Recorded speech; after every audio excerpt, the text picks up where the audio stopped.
جناب ابو حازم بن دینار بیان کرتے ہیں کہ کچھ لوگ حضرت سہل بن سعد ساعدی رضی اللہ تعالیٰ عنہ کے پاس آئے اور وہ ممبر نبوی کے بارے میں بحث کر رہے تھے کہ یہ کس لکڑی سے بنا تھا۔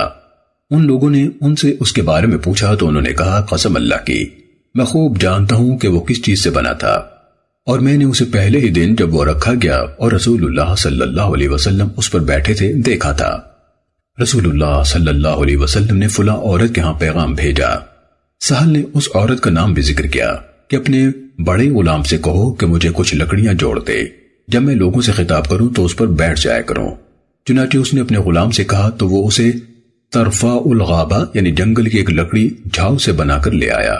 اس عورت نے اسے رسول اللہ صلی اللہ علیہ وسلم کی خدمت میں بھیج دیا۔ آپ نے حکم دیا تو اسے یہاں رکھ دیا گیا۔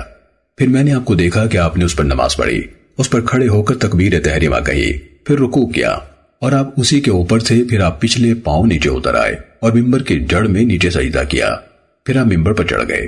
جب آپ فارغ ہوئے تو لوگوں کی طرف متوجہ ہوئے اور فرمایا، لوگو، میں نے یہ اس لیے کیا ہے تاکہ تم میری اقتداء کرو اور میری نماز سیکھ لو۔ سنن ابو داود حدیث نمبر 1080۔